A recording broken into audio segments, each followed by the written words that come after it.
하나님의 말씀은 요한복음 10장 23절부터 29절까지입니다. 여러분에게 봉독하겠습니다. 예수께서 성전 안 솔로몬 행각에서 거니시니 유대인들이 애워싸고 이르되 당신이 언제까지나 우리 마음을 의혹하게 하려 하나이까? 그리스도이면 밝히 말씀하소서 하니, 예수께서 대답하시되 내가 너희에게 말하였으되 믿지 아니하는도다. 내가 내 아버지의 이름으로 행하는 일들이 나를 증거하는 것이거늘 너희가 내 양이 아니므로 믿지 아니하는도다.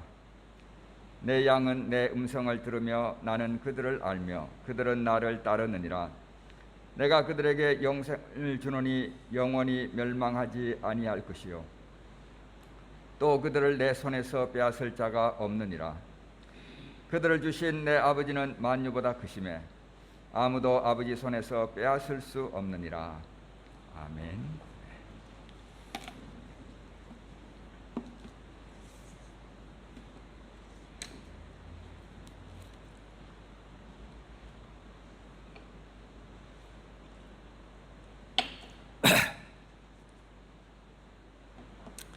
네, 우리가 긴 여행을 해왔습니다.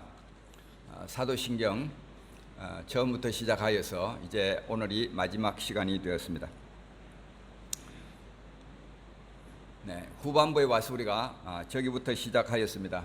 네, 하늘에 오르시어 전능하신 아버지 하나님 우편에 앉아 계시다가 거기서부터 시작해서 지난주에는 몸의 부활을 믿습니다 라고 고백하는 그 부분을 생각했고, 오늘은 나는 영생을 믿습니다. 아멘. 거기까지입니다. 자, 우리가 이렇게 고백합니다. 나는 영생을 믿습니다. 아멘. 영생의 의미가 무엇일까요? 그리고 우리가 있을 집은 무엇인지, 그리고 영생을 위한 준비, 이렇게 생각을 해보도록 하겠습니다. 자, 영생이라는 것이 무슨 의미일까요? 지난주의 고백과 함께 연결하면 나는 몸의 부활과 영생을 믿습니다, 이렇게 됩니다. 자, 그리스도인은 몸의 부활만을 믿는 것이 아니라 그 부활한 몸이 영원히 산다는 것을 믿는다는 고백입니다. 신약은 이 영생에 대해서 두 가지 흥미로운 관점을 우리들에게 말하고 있습니다. 자, 첫째는 영생은 전적으로 그리스도인들에게 고유한 경험이다, 이런 개념입니다. 예수님은 그를 인격적으로 믿는 사람들을 향해서 영원한 생명을 얻게 될 것이라고 분명하게 말씀을 해주셨고 약속해 주셨습니다. 이제 오늘 저희가 보는 요한복음 10장 28, 29절 말씀이 바로 그 말씀입니다. 내가 그들에게 영생을 주노니 영원히 멸망하지 아니할 것이요 또 그들을 내 손에서 빼앗을 자가 없느니라. 그들을 주신 내 아버지는 만물보다 크심에 아무도 아버지 손에서 빼앗을 수 없느니라. 자, 예수님이 말씀하시는 영생이라는 것은 단순히 삶이 끝나지 않고 지속되는 것이다는 것 이상이다는 것을 우리가 알아야 합니다. 그 진정한 의미는 질적인 삶에 있습니다. 그래서 어떤 학자들은 이 영생이라는 말을 하늘로부터 오는 삶 혹은 위로부터 오는 삶, 이렇게 번역을 했습니다. 그 의미는 하나님께서 우리에게 그분과 같은 종류의 삶을 주신다는 것입니다. 이 영원한 생명은 땅에서부터 난 것이 아니라 하늘에서부터, 하나님으로부터 그분의 능력으로 우리들에게 그분과 같은 종류의 삶을 주신다는 것입니다. 자, 이 생명이 놀라운 점은 이러한 하나님과 같은 질의 삶, 그런 종류의 삶을 나중에 죽고 나서 우리가 누리는 게 아니라 지금부터, 예수님을 믿는 순간부터 누릴 수 있다는 것입니다. 다시 말하면 이 영생의 시작을 위해서 죽을 때까지 기다릴 필요가 없다는 얘기입니다. 이 부분은 나중에 좀 더 자세하게 말씀을 드리도록 하겠습니다. 하여튼 하나님은 이 생명을 당장 저와 여러분에게 주기를 원하십니다. 자, 영생에 대해서 첫 번째 성경에서 보여주는 관점은 이것이 그리스도인들에게 고유한 것이다 라고 보여주는가 하면, 두 번째로 이 영생은 그리스도인에게만 유일한 경험은 아니다라고 또 말하고 있습니다. 자, 그 대표적인 게 지금 요한복음 5장 28절 29절에 나오고 있습니다. 이를 놀랍게 여기지 말라. 무덤 속에 있는 자가 다 그의 음성을 들을 때가 오나니 선한 일을 행한 자는 생명의 부활로 악한 일을 행한 자는 심판의 부활로 나오리라. 자, 이 구절에 보면 선한 사람이든 악한 사람이든 영원히 산다. 그래서 의롭게 된 예수님 안에서 의롭게 된 사람들은 생명의 부활을 맞이하지만 악한 일을 한 사람들은 심판의 부활을 맞이한다. 그래서 선한 사람이든 악한 사람이든 모두가 다 부활을 경험하게 된다라는 것입니다. 따라서 우리는 이 땅에서 예수님이 하신 말씀 그리고 그분이 우리를 위하여 해주신 일에 대해서 어떤 반응을 나타낼지 심각하게 생각해 보아야 합니다. 의롭게 되는 것은 우리의 노력으로 되어지는 것이 아닙니다. 자, 우리가 의로워질 수 있는 유일한 근거는 예수님이 우리의 죄를 위해서 죽으셨다는 데 있습니다. 그분이 우리의 죄의 값을 위해서 자신의 목숨을 지불해 주셨습니다. 자, 성공 가지고는 하나님 앞에 설 수 없습니다. 선행 가지고는 하나님 앞에 설 수가 없습니다. 의로워져야 하나님 앞에 설 수가 있습니다. 그런데 나에게 근거를 둔 어떤 것 때문에 우리가 의로워질 수는 없습니다. 그 의로움은 온전하게 예수님이 우리 죄를 위해서 피 흘려주신 그 피 때문에 죄를 대신 갚아준 사실 때문에 우리가 하나님 앞에서 의로워질 수 있다는 것입니다. 그래서 찰스 스펄전은 이렇게 말했습니다. 인간의 영혼의 가장 큰 적은 구원을 얻기 위한 조건을 스스로에게서 찾게 만드는 자기의의 정신이다. 사람들에게는 자기의의 정신이 있습니다. 그래서 남을 의지하지 않고 내가 해내야 된다. 그게 정당하다, 당당하다 이렇게 보는 것입니다. 문제는 우리가 그렇게 내가 의로워질 수 있는 방법이 없다는 데 있습니다. 우리 스스로 죄를 해결하고 의로워질 수 있는 방법이 없다는 것입니다. 자, 그런가 하면 칼빈은 또 이렇게 얘기했습니다. 우리가 먼저 자기 스스로는 결코 의롭지 못하다는 것을 확실히 알기 전에는 그리스도의 의를 덧입을 수 없다. 예수님을 믿을 수 있는 한 가지 조건이 있습니다. 나는 죄인입니다. 그 사실을 우리가 알아야 예수님을 믿을 수 있게 되는 것입니다. 우리가 생명의 부활을 맞이할 것인가? 아니면 심판의 부활을 맞이할 것인가? 그것은 우리가 예수님을 믿음으로 받아들이느냐 아니면 거절하느냐 거기에 달려 있습니다. 우리가 착한 일을 많이 하느냐 아니느냐 달려 있는 것이 아닙니다. 얼마나 내가 성공적인 삶을 살았느냐, 남에게 해를 끼치지 아니려고 노력을 많이 하였느냐 거기에 달려 있는 것이 아닙니다. 이것은 결코 가볍게 결정할 일이 아닙니다. 생명의 부활이냐 아니면 심판의 부활이냐, 이것은 엄청난 차이를 가지고 오는 것입니다. 우리는 이 결정 앞에서 심각해져야 합니다. 자, 영원한 생명의 의미라는 것은 우리가 의인이든 악인이든 하나님 앞에 다시 선다는 것입니다. 어느 부활을 우리가 맞이할 것인가, 그것을 우리가 결정하는 것이 중요하다는 것입니다. 자, 두 번째, 우리가 있을 집입니다. 고린도후서 5장 8절 말씀에는 우리가 담대하여 원하는 바는 차라리 몸을 떠나 주와 함께 있는 그것이라고 했습니다. 자, 이 말을 영어 성경에 보면 몸을 떠나서 주님과 함께 집에 있게 되는 것이다, 또는 고향에 있게 되는 것이다, 홈이라는 단어를 사용했습니다. 사람들에게는 각자 마음의 고향이 있습니다. 며칠 전에 제가 인도인 한 명을 만날 기회가 있었습니다. 그는 집을 떠나서 델리에 산 지가 약 20년이 넘었습니다. 아주 좋은 대학을 나와서 좋은 직장을 얻었습니다. 또 아내도 얻고 그렇게 해서 아름다운 가정을 이루었습니다. 그런데 최근에 코로나 바이러스에 걸려서 생사를 넘나드는 경험을 했습니다. 그래서 병원에 입원을 했는데 첫 이틀 동안 그 심각한 상태를 경험을 하게 되었습니다. 사느냐 죽느냐는 고비를 넘었습니다. 그래서 의사들이 아주 독한 약을 쓰고 그 다음날 아침에는 이 사람에게 와서 심장 검사를 하는 것입니다. 그 약이 심장에 해를 주는 약이기 때문에, 그만큼 독한 약이기 때문에 독한 약을 투여하고 그 다음날 아침에는 심장 검사를 하는, 정상적으로 작동하는지를 검사하는 그런 과정을 겪었습니다. 병원에 있는 동안에 자기 생애를 돌아봤습니다. 이제 41살인데 내가 이렇게 사는 것이 무슨 의미가 있느냐, 뭔가 이루은 것 같은데 이렇게 허무하게 죽는다면 내 생애가 무슨 의미가 있냐, 그런 허무한 생각을 하게 되었습니다.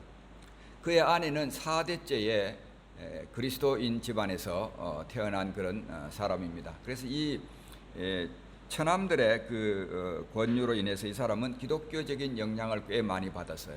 그런데 아직도 확실하게 예수님을 믿는 그런 상태는 아니더라고요, 보니까.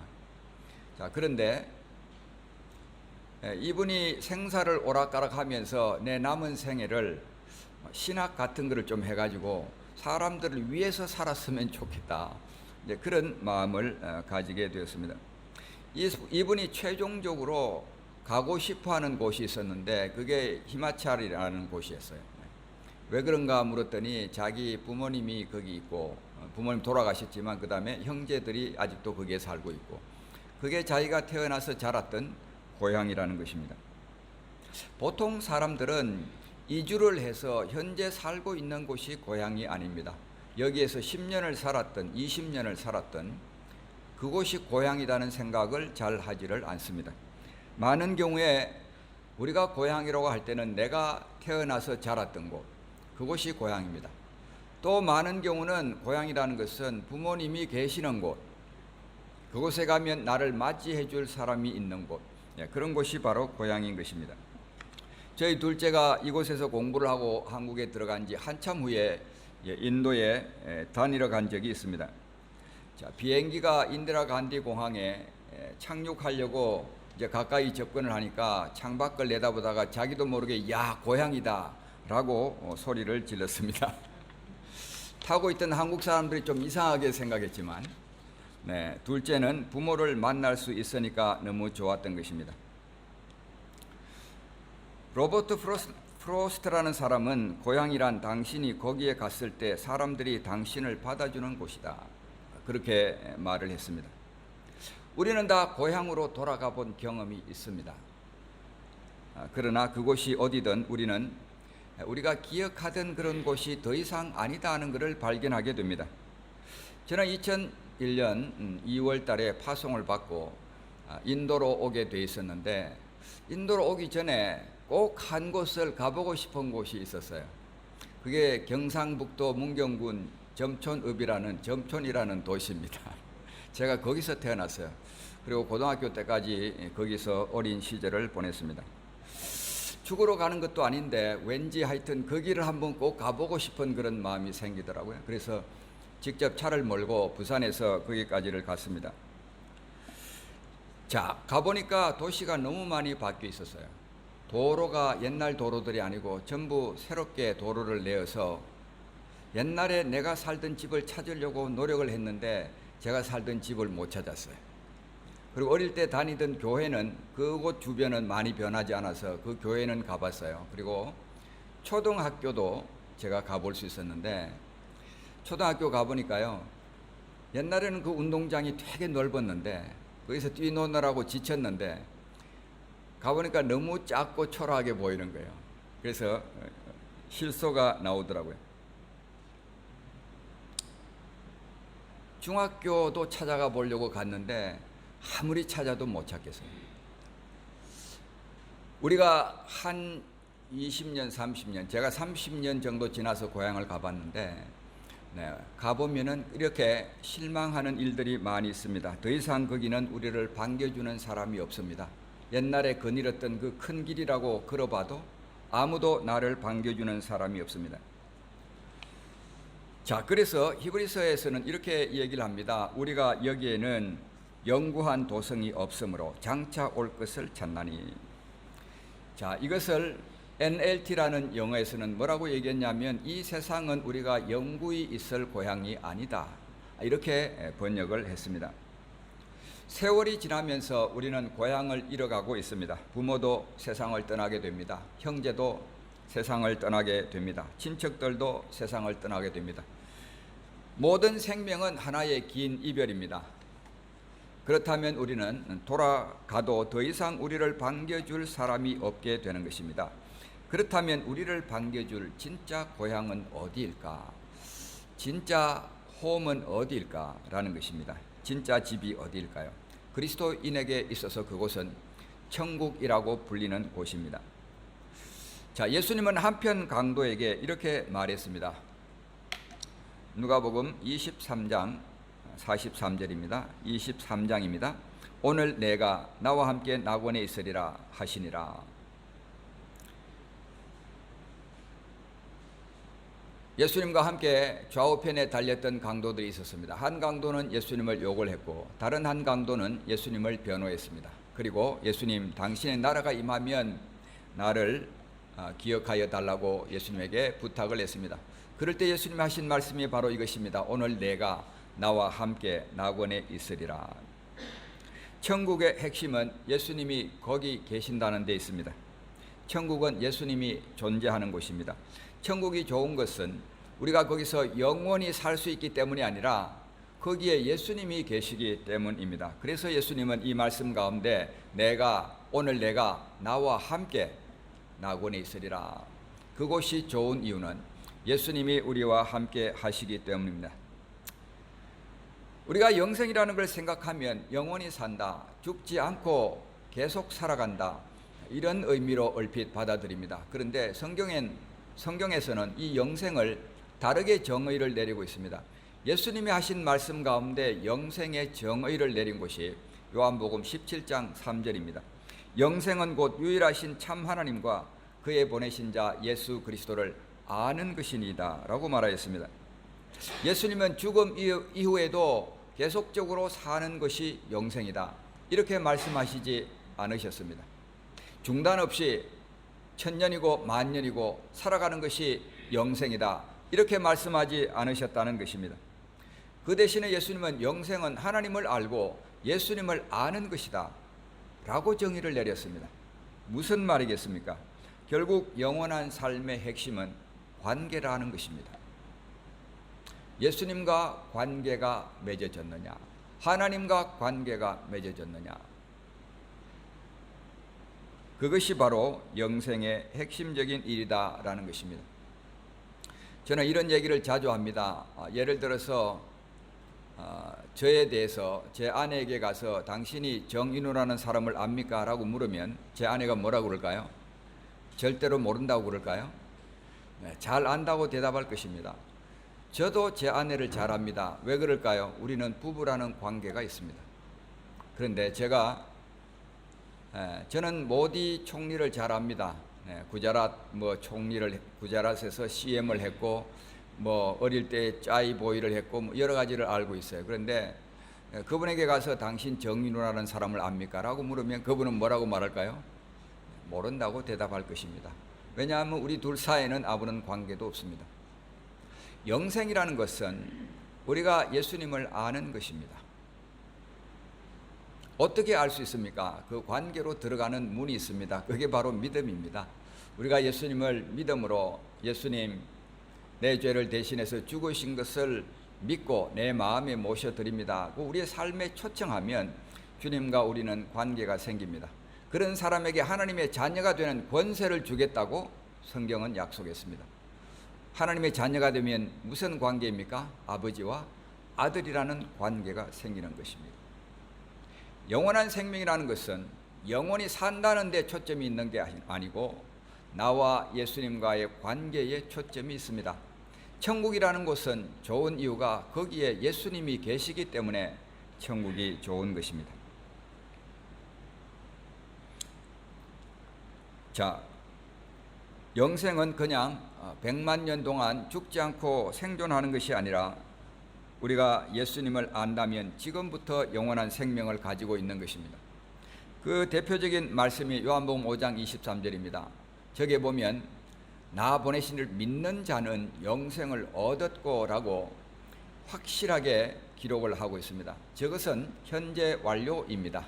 현재 내가 영생을 가지게 됐다, 영생을 가졌다, 라고 단정적으로 말하고 있는 것입니다. 그리고 앞으로 심판받지 않을 것이고, 그리고 이미 사망에서 생명으로 옮긴 것이다. 자, 그래서 영원한 생명이라는 것은 우리가 예수님을 믿는 순간에 이미 시작이 되었습니다. 질적인 삶이 시작이 되었습니다. 예수님과 나와 그런 관계가 시작이 되었습니다. 하나님과 나와의 관계가 시작이 되었습니다. 아버지와 아들이라는 관계가 시작이 되었습니다.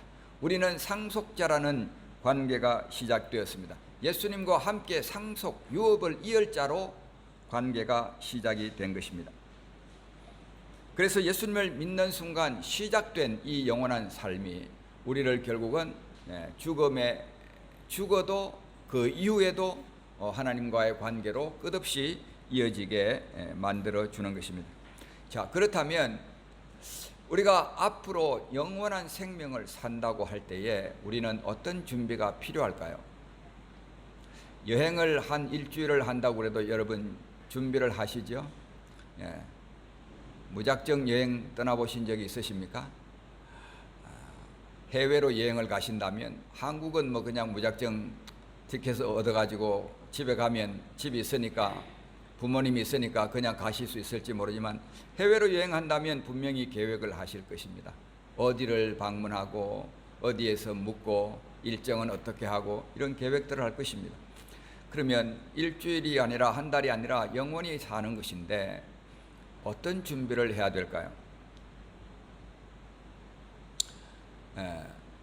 우리는 예수님과 함께 살아갈 것을 기대하고 있습니다. 그곳이 바로 천국입니다.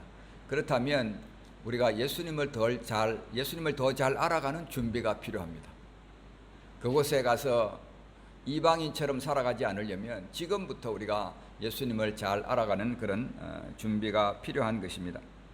그래서 우리가 영원한 삶의 준비가 되었는지 아닌지, 얼마나 우리가 영원한 삶에 대한 준비가 안 되었는지 그것을 우리가 먼저 실제 모습을 돌아봐야 합니다. 많은 사람들은 그곳이 아니라 이 땅에서 천국을 만들려고 노력을 많이 하고 있습니다. 대부분의 사람들에게 있어서 제대로 된 삶이라는 것은 우리가 무엇을 성취하고 또 무엇을 소유하느냐에 달려 있다고 믿고 있습니다. 그래서 그것을 위해서 끊임없이 노력하고 다름질하고 있는 것입니다. 그런데 그렇게 쌓고 올라가서 정상에 도달하면 커다란 업적을 이루었음에도 불구하고 우리 마음의 한 구석은 공허함을 느끼게 됩니다. 아까 제가 만났던 인도인 얘기를 했습니다. 성공한 사람입니다. 세상적으로 보면 좋은 직업을 가졌어요. 아내도 좋은 직업을 가지고 있었습니다.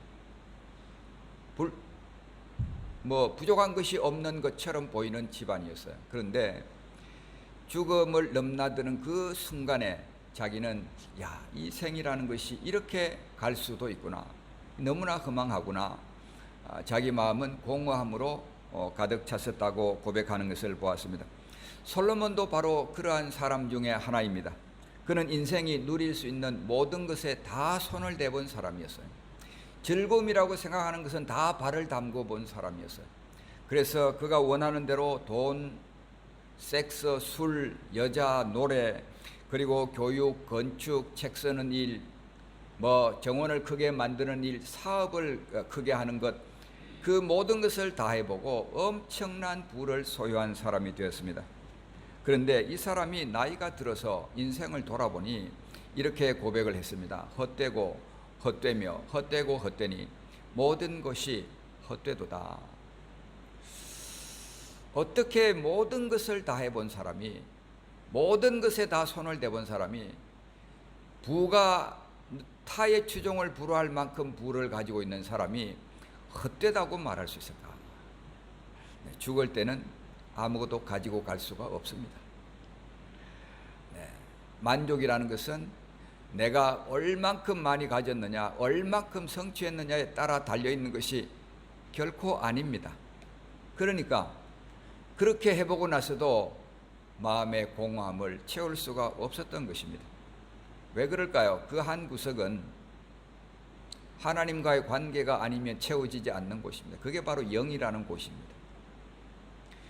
육적으로 그리고 혼적으로 우리가 성취를 이뤄내고 뭔가 잘했다고 말할 수 있는 것을 남길 수 있습니다. 그런데 뻥 뚫린 한 곳이 있어요. 그게 바로 영이라는 곳입니다. 하나님과의 관계에서 만족이 없으면 우리 인생에는 결코 만족이라는 것이 찾아올 수가 없는 것입니다. 그래서 그는 전도서 2장 17절에는 이러므로 내가 사는 것을 미워했다. 자기의 생명 자체를 미워했다는 것입니다. 사람 뭐하냐. 이 고백이 다 해본 사람에게서 나온 고백이라는 것을 우리는 심각하게 받아들여야 합니다. 우리가 신앙인의 간증을 듣다 보면 생애 밑바닥을 경험하고로서야 하나님을 만났다, 이렇게 얘기하는 사람이 많습니다. 사업이 쫄딱 망하고 아무것도 없이 알거지가 되었을 때에 그때 내가 예수님을 만났다, 이렇게 고백하는 사람들이 많습니다. 그리고 사고를 당하고 죽음의 사선을 넘고 암에서 걸려가지고 어떡하다 살아났는데 하나님이 나를 치유하셨다, 그래서 나는 하나님을 믿게 됐다, 이렇게 고백합니다. 왜 사람들이 생애 밑바닥으로 내려가야 하나님을 만날까요? 우리 마음에 집착이 너무 강하기 때문입니다. 이 땅에 대한 집착이 너무나 강하기 때문에 그런 것입니다. 이것을 깨닫기까지가 상당히 오랜 세월이 걸립니다. 그리고 깨닫는 시점쯤 되면 삶을 다시금 살아보기가 참 어려운 시점이 되는, 그래도 하나님의 목적이 있으시겠죠. 자, 그래서 존 엘드리치라는 사람은 이렇게 얘기했습니다. 하나님이 우리가 만드는 천국을 거두어 가셔야 한다. 그렇지 않으면 그것이 우리의 지옥이 될 것이다. 많은 사람이 이 땅에서 천국을 만들어 가고 있습니다. 그것이 참 좋은 것인 줄 알고 쫓아갑니다. 무지개가 저편에 있는 줄 알고 쫓아갑니다. 그런데 가보면 무지개는 다시 저 멀리 있습니다. 그래서 허무한 것입니다. 하나님께서 생의 밑바닥을 경험하게 하시는 이유가 무엇일까요? 그게 바로 이것입니다. 우리가 이 땅에서 만드는 천국을 거두어 가시려고, 진짜 삶의 실체를 하나님께서 우리에게 보여주시기를 원하시기 때문에 때때로 하나님은 우리가 만드는 천국을 거두어 가시는 것입니다. 그래야 우리는 제대로 눈이 뜨여서 이것이 인생이 아니구나, 이렇게 살아봐야 이것은 헛된 것이구나, 이것 말고 정말 진짜 인생을 살아야 되겠구나 라는 생각을 하게 되는 것입니다. 우리가 사는 이 세상, 우리가 사는 것이 아닙니다. 지나가는 것입니다. 없어지는 것입니다. 붙들 수 없는 것입니다. 영생이라는 단어는 이 세상의 삶이 덧없음을 우리에게 가르쳐 주고 있습니다. 우리는 오늘 신앙 고백을 이렇게 했습니다. 나는 영생을 믿습니다. 아멘. 자, 이 말은 나는 이 세상의 삶이 덧없음을 믿습니다 라고 고백하는 것입니다. 여기에 소망을 둘 곳이 아니다고 우리는 고백하고 있는 것입니다. 그리고 아멘이라는 저 말은 진실로 그렇습니다 라고 동의하는 말입니다. 자, 그것은 대통령이 통과된 법안에 서명하는 것과 같은 행위입니다. 우리가 고백합니다. 물론 이것은 이 마지막 고백만을 얘기하고 있는 것이 아닙니다. 처음부터 시작해서 우리가 고백한 그 모든 것을 다 나는 그렇습니다, 진실로 동의합니다 라고 말하는 것입니다. 인생의 궁극적인 지혜는 지나가는 것과 영원한 것을 구별하는 것입니다. 무엇이 없어지는 것인가, 무엇이 영원히 남을 것인가, 이것을 우리가 제대로 구별할 수 있어야 참된 지혜로운 삶을 살아갈 수가 있는 것입니다. 그리고 나서 우리가 해야 될 일이 뭐냐? 영원한 것에다가 시간을 투자해야 합니다. 지나가는 것에 너무나 많은 시간을 소비하지 말고 영원한 것에 시간을 투자해야 되는 것입니다. 이것이 바로 영생에 대한 준비를 우리가 해 나가는 것입니다. 자, 준비에 대해서 서론적인 얘기를 했습니다. 우리가 그 영원한 삶이 있다면 그 영원한 삶을 우리가 준비해야 된다. 그런데 이 준비하는 과정에서 큰 방해가 되는 것이 우리가 이 땅에 만들고 있는 천국이라는 사실입니다. 소망 없는 이 땅에 내가 만드는 천국이 아니라 하나님이 만들어 주시는 그 천국을 향해서 우리는 영원한 것을 준비하는 삶이 되어야 됩니다.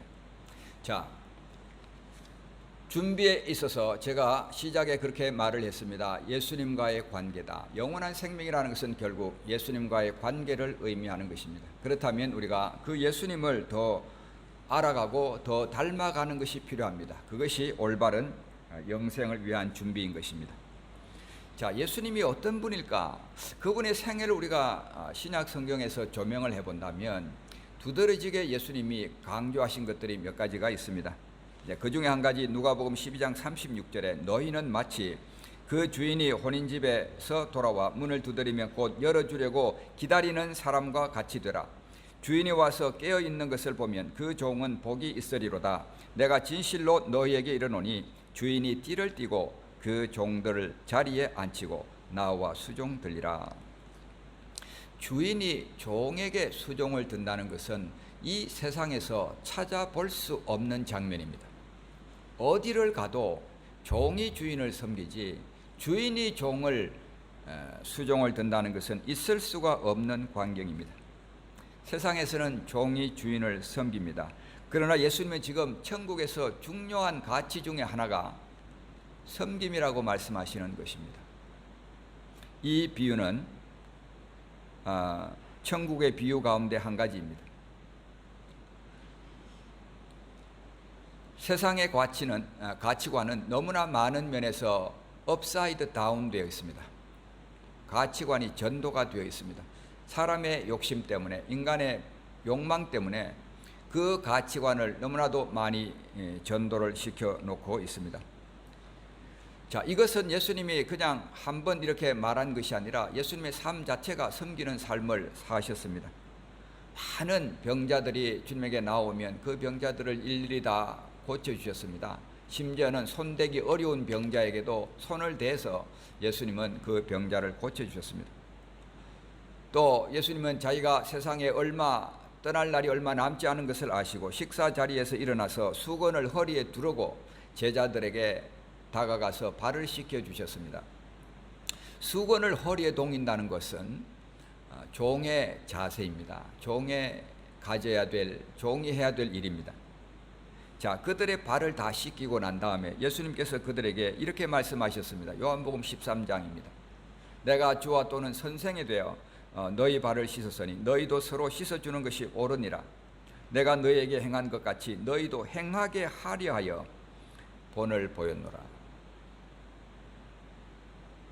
예수님은 오늘날 어떤 정치인들처럼 다른 사람들에게 좋은 인상을 남기려고 쇼를 한 것이 아닙니다.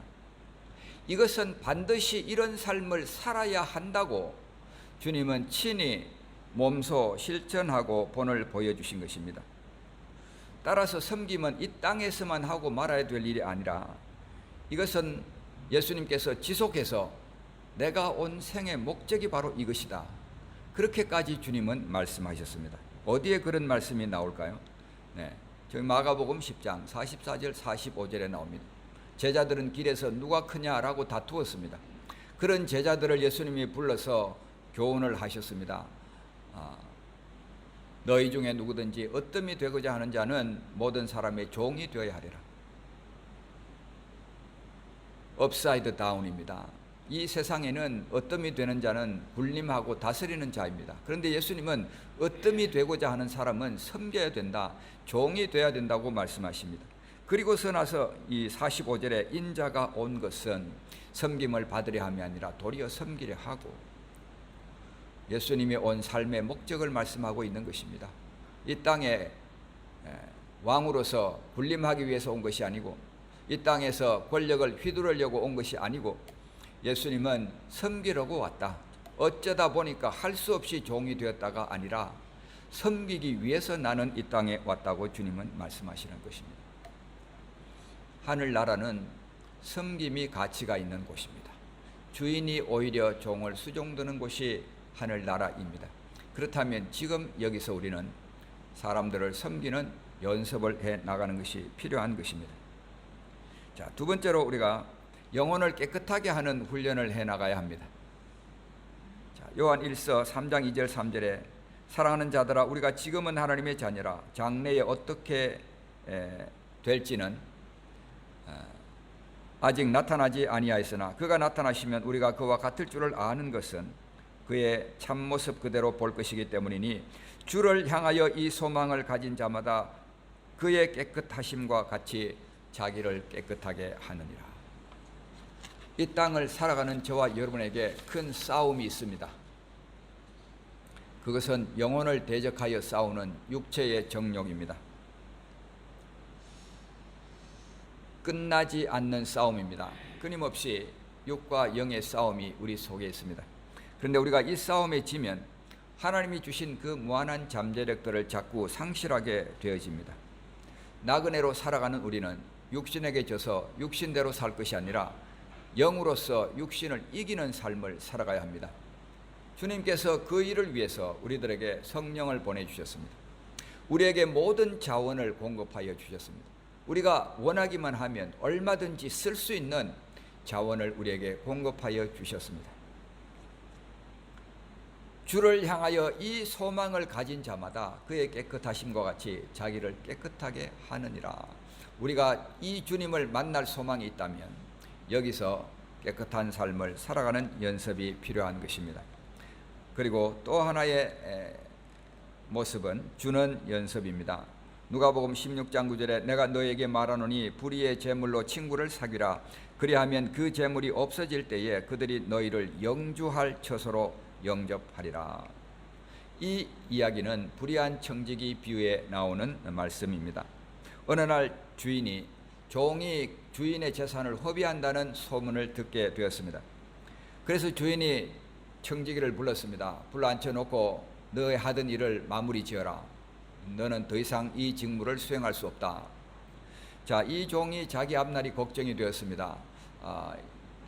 땅을 파먹고 살 수도 없고 이 직업을 잃게 되면 내가 어떻게 될 것인가. 한 가지 꾀를 생각해냈습니다. 그래서 주인에게 빚진 사람들을 불러다가 탕감들을 해주었습니다. 어떤 사람에게는 50% 탕감해주고 어떤 사람에게는 30% 탕감을 해주었습니다.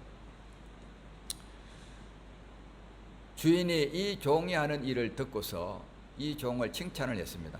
왜 칭찬했을까요?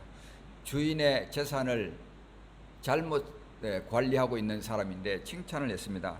그 주인이 칭찬한 이유는 이 불의한 종이 재물을 지혜롭게 사용했다라는 것입니다. 그래서 오늘 이 누가복음 16장 9절에 영어 성경에 보면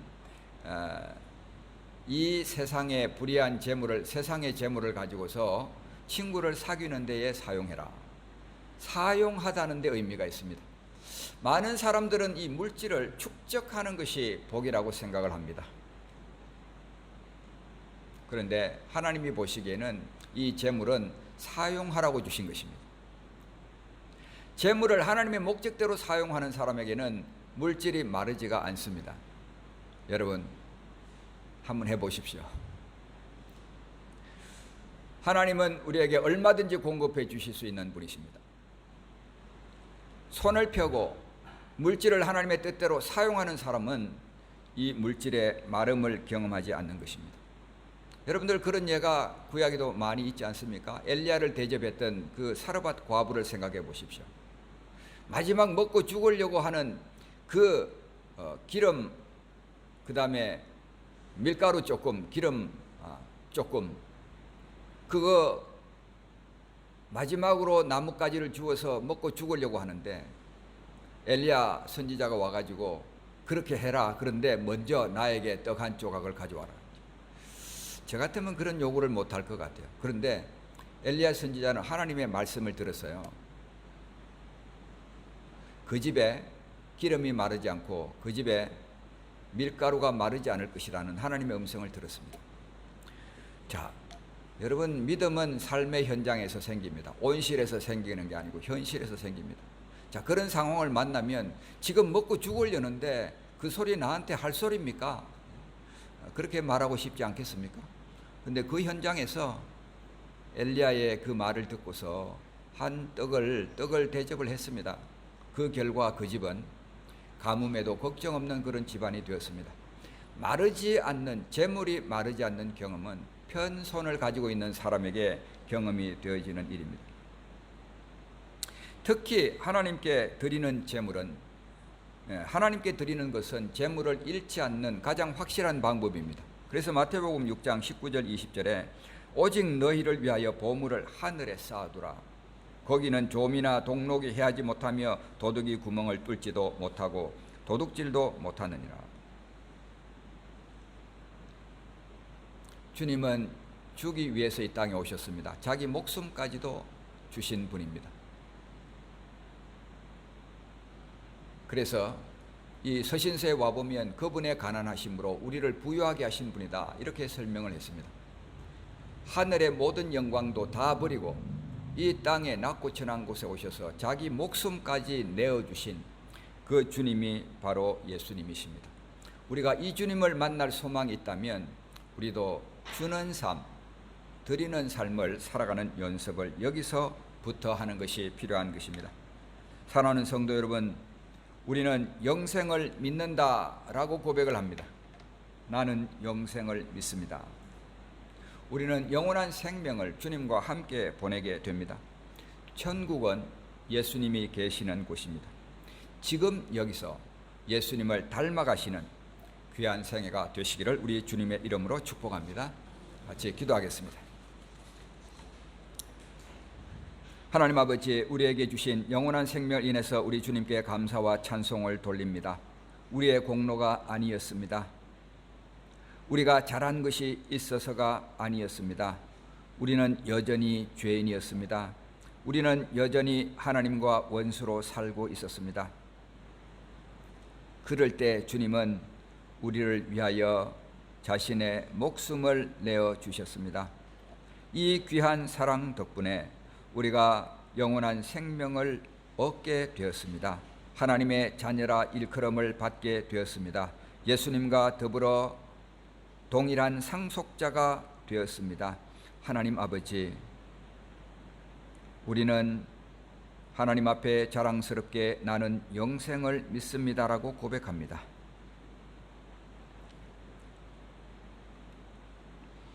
그런데 이 영생은 죽지 않고 그냥 영원히 산다는 데 의미가 있는 것이 아니라 이 영생의 본질은 예수님과의 관계라는 것을 주님은 말씀하십니다. 영생은 유일하신 하나님과 그의 보내신 자 예수 그리스도를 아는 것이니이다. 사랑하는 성도 여러분, 여러분은 예수님과 관계를 맺고 계십니까? 하나님의 자녀라는 관계를 맺고 계십니까? 자기 의를 가지고는 주님께 나올 수 없습니다. 자기 의를 버리고 예수님께 나와야 합니다. 그 예수님을 나의 주님으로 구세주로 고백하고 받아들일 때에 우리는 하나님의 의를 얻게 되고 그리고 그분과의 관계 속에 들어가게 되는 것입니다. 혹시 이 땅에서 천국을 만드느라 바람을 쫓는 삶을 살고 계시지는 않습니까? 제대로 된 삶이란 것은 소유와 성취에 있지 않습니다. 진정한 삶은 예수님과의 올바른 관계에서 발견되어질 수 있습니다.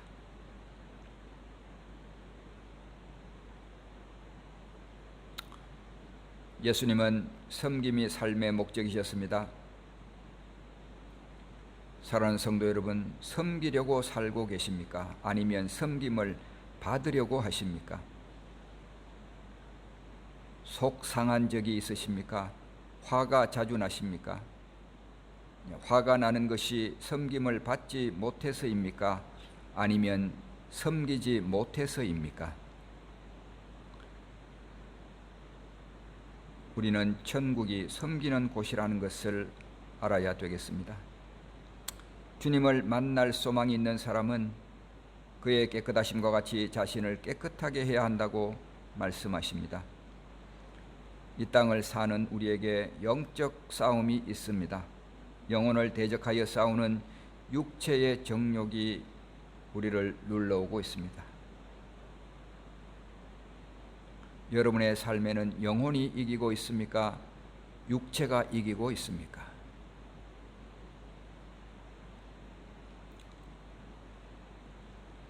영혼을 먹이는 일에 성실하도록 하나님 도와주시옵소서. 그리하여서 하나님 아버지, 영혼이 육신을 이기는 삶을 살도록 도와주옵소서.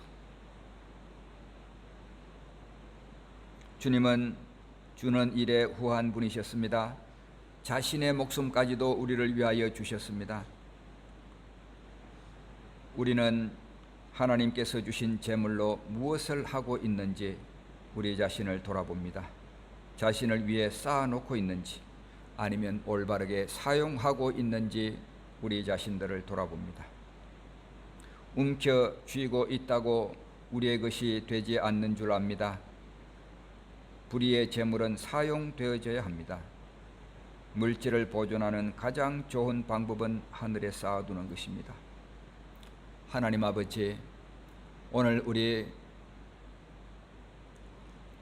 영생을 믿는다고 고백합니다. 천국은 예수님이 계시는 곳인 줄을 믿습니다. 지금 여기서부터 예수님을 닮아가는 삶을 살아갈 수 있도록 은혜를 베풀어 주시옵소서. 사랑하며 섬기며 주는 삶을 살아갈 수 있도록 하나님 은혜를 베풀어 주시옵소서.